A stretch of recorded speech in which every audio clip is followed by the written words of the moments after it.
नमस्कार दोस्तों, मैं पल्लव जैन एक बार फिर से आप सभी का स्वागत करता हूं। एक दिन बैठे बैठे ऐसे ही विचार आया कि उन लोगों का क्या होता होगा जो रोज की आमदनी से अपना घर चलाते हैं।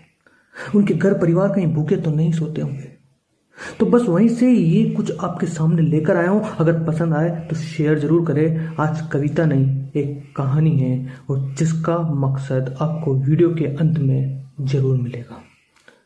एक गरीब की दशा, एक गरीब की दिनचर्या का एक छोटा सा चित्रण आपके सामने करने जा रहा हूँ। इस कहानी में मैंने अपने आप को रखकर बताने की कोशिश की है कि आखिर क्या है जो मुफ्त में मिलता है। एक दिन सुबह उठा, मुंह धोया और निकल गया काम की तलाश में। जेब में पैसा उतना ही जिससे या तो नाश्ता कर लिया जाए या फिर दूसरे गांव के लिए सफर। तो इस गरीब ने चुना सफर और चढ़ गया एक सरकारी बस में। किस्मत अच्छी रही कि बस पूरी भरी हुई थी। पूरी बस इतनी भरी हुई थी कि पैर रखने की जगह ना थी। फिर भी उस भीड़ में खड़ा रहा और इतने धक्के खाए कि पेट भर गया और सुबह के नाश्ते के पैसे बच गए। दूसरे गांव पहुंचा काम की तलाश में। इस देश में बेरोजगारी इतनी है ना कि काम मिलना मुश्किल सा लग रहा था। फिर भी हिम्मत न हारा, नाश्ता हो ही चुका था। काम की तलाश में पटकते दोपहर हो चली थी और भूख फिर से लगने लगी थी। काम मिलना जरूरी सा हो गया था, लेकिन काम की तलाश में दर की इतनी ठोकरें खाई कि पेट भर गया और अब दोपहर का खाना भी हो चुका था। भटकते शाम हो चली। अब घर की चिंता सताए जा रही थी कि अगर खाली हाथ घर जाऊंगा तो क्या होगा, शाम के खाने का क्या होगा।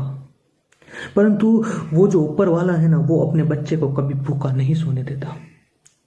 अभी आप सरप्राइज होंगे कि क्या खाएगा घर जाके। अरे चिंता ना करिए, अभी मुफ्त में मिलने वाली चीजें बहुत है जिनसे पेट भरा जा सकता है। जैसे तैसे घर पहुंचा, सामने बीवी को देखा, बीवी ने मुझे देखा। मैं एकदम खाली हाथ। बीवी ने लगाई डांट और ताने सुनाए। उसके ताने और डांट खाई और पेट भर गया।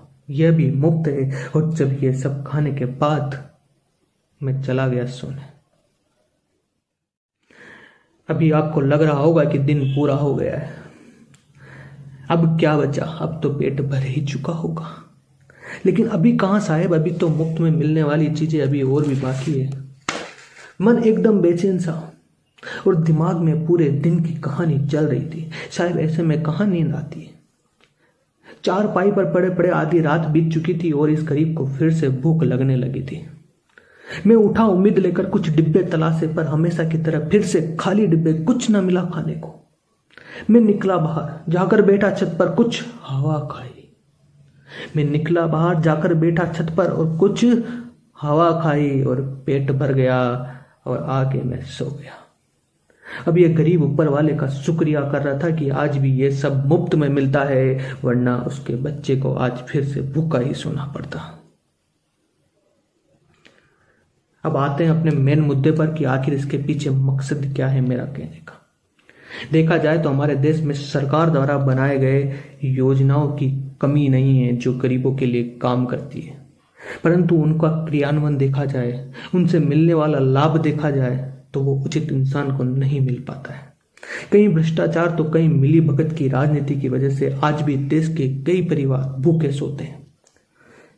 अगर जरूरत है तो जागरूकता की, अगर जरूरत है तो निष्पक्षता की, अगर जरूरत है तो सही क्रियान्वयन की। अगर सही इंसान को चुन के सही जगह योजना पहुंचाई जाए तो देश का गरीब शायद भूखा नहीं सोएगा। और यही इस वीडियो के माध्यम से मेरा कहने का मकसद था कि सरकार अगर योजनाएं बना रही है तो उसको सही इंसान तक पहुंचाए, ताकि देश का सच में कुछ भला हो सके और जो इनकम टैक्स लोग भर रहे हैं उनका टैक्स का पैसा सही जगह इस्तेमाल हो सके। वीडियो को देखने के लिए आप सभी लोगों का बहुत बहुत धन्यवाद। अगर वीडियो पसंद आता है तो लाइक, शेयर और सब्सक्राइब करना ना भूलिएगा। धन्यवाद।